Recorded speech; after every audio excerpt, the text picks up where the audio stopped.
The Giraffe That Met the Dolphin. The museum was unusually quiet, but all Lizzie could hear was a mysterious sound coming from the Animals of the World section. There was a mist and a weird purple glow coming from the room. Lizzie loved spending time at the museum. She was there most weeks, but never had she seen anything like this. She went through the door into the animal section of the museum, and then, whoa! Lizzie was sucked into another dimension. A magical realm, just like that. Well, this is all very well, she thought to herself, but I've got dinner in an hour, and then it's martial arts club in the evening. At that moment, a voice bellowed out. It was a big voice, and it was everywhere. Welcome to the time trial. If you are lucky, you will pass and you will win the magical gem to take you home. If you are unlucky, you will stay here forever and have no dinner. Well, that seemed a bit harsh. Lizzie loved a puzzle, but this was a bit ridiculous. Also, how did the voice know she really wanted her dinner? At that moment, there was a huge splash. It was a dolphin, and it landed in a river next to Lizzie. There was water everywhere. Excuse me, you look exactly like the huge plastic dolphin from the museum, said Lizzie. Oh, hey, it's me, Sassy the dolphin. I've seen you at the museum loads. I thought I'd join you. I saw the portal open and I thought, well, this looks a bit more fun than just sitting around being a plastic dolphin, so I've made an escape. Lizzie had a lot of questions about this, but only had limited time until dinner. I'd really like to just have a friend, said Sassy. She seemed really friendly, and Lizzie was getting really hungry, so decided Sassy would be good to have around. Lizzie told Sassy that she would need to find a magical gem, but had no idea where it would be. Oh, hey, don't worry, I'm really good at finding things, said Sassy. Lizzie was a bit skeptical. Sassy had been a plastic dolphin until about 2 minutes ago. The only thing Sassy had ever found was the portal that seemed to have brought her to life. I guess that's a pretty big thing to find, actually. But it is only one thing. Sassy? Can you feel that? Asked Lizzie. The ground was shaking. Another voice emerged. What's going on here then? It was a giraffe. A big, walking, talking giraffe. Today had got weird fast, and Lizzie still just wanted to have her dinner. But she was curious. Aren't you the giant giraffe from the museum? The massive metal one? Pleased to meet you. I'm Jillian, but you can call me Jilly. Jilly was wearing a very fancy bow tie. It was fluttering around a bit in the wind and had colours on it that Lizzie had never seen before. Jilly the giraffe looked at Sassy the dolphin. Sassy the dolphin looked at Jilly the giraffe. Hey, you're from the museum, they both said at once. They smiled. They had both had the same idea at the same time. Lizzie explained again that they needed to find the magical gem. Otherwise, she wouldn't get home and wouldn't get dinner. She was a bit frustrated because the instructions didn't tell her very much, and she didn't know how big this magical realm was. However, there was little time to worry about it. A group of small trees was running towards them. They were waving their branches and shouting, "Attack! Attack the invaders!" As they came close, Lizzie held her ground. What are we going to do? Asked Sassy. Don't worry, I've got an idea, said Lizzie. As the trees attacked, something incredible happened. Lizzie's martial art abilities had suddenly become much better than they were in the ordinary world. She might have only been going to martial arts club for a couple of months, but she was turning these attacking trees into a pile of twigs. Sassy the dolphin and Jilly the giraffe were very impressed. Come on, we need to find this gem. I'm really hungry and I haven't had my dinner. Lizzie wasn't messing around here. She'd found her strength and she was ready to do whatever it took.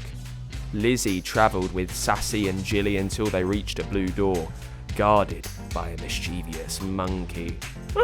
You may not pass until you complete my puzzle, said the monkey. Sassy and Jilly looked at each other. We're not great with puzzles, but we'll do all we can, they said. On the door was a very big maths puzzle, but Lizzie couldn't see it all because the door was so big. At the bottom of the door, there was a little tunnel saying, "Go in here to give your answer." But the tunnel was filled with water, and Lizzie couldn't swim.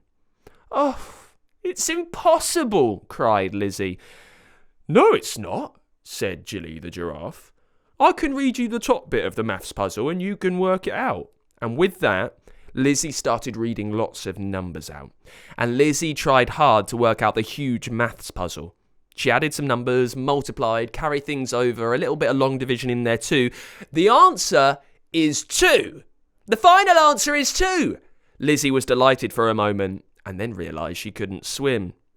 "I'm never going to have my dinner, am I?" Sassy the dolphin looked at her and said, "Aren't you forgetting something? I'm a dolphin, and I'm not a plastic one anymore. Come on, I can swim.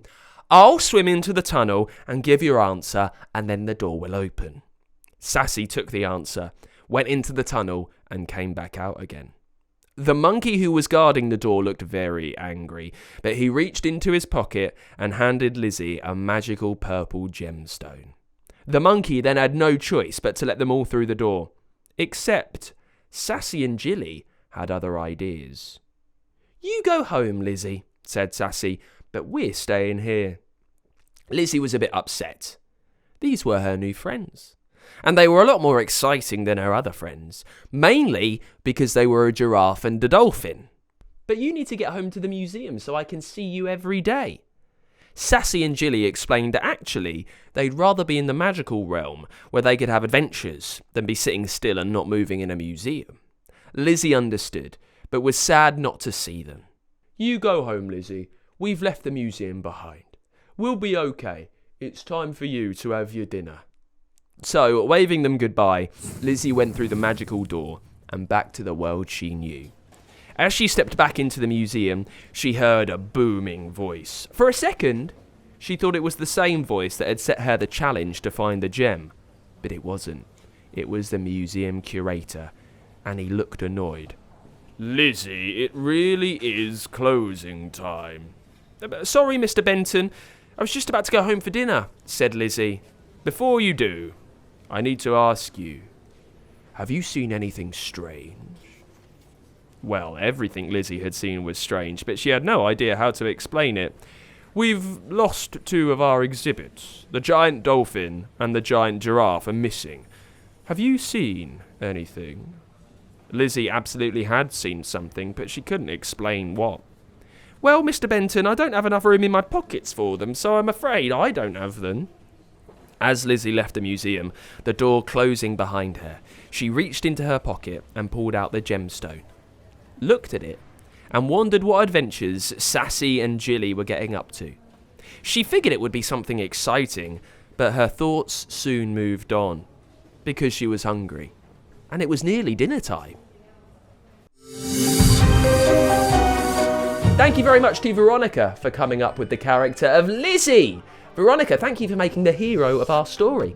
You can do the same. If you have any brilliant ideas, send them to us for a very fun story using the StoryQuest character creator online. And now we're going to chat to this week's story master. It's Charlotte. Charlotte, you are our story master this week for The Giraffe That Met The Dolphin. Tell me, what came into your head? Why give us that idea about a giraffe and a dolphin? Well, it's basically, I watched the movie and they had lots of different animals. They met up together. There was a girl, but then it inspired me. I thought about animals, and then I got an idea for 2 animals, and they met together and they find the treasure. And they find this treasure together. All the gold, they are rich beyond their wildest dreams. What are they? Oh no! What are they going to do with all this gold, Charlotte? No, they don't get gold. They just get they get magic gem, and the magic gem, they use it to go on adventures and find thread and help other people that need it with the magical gem.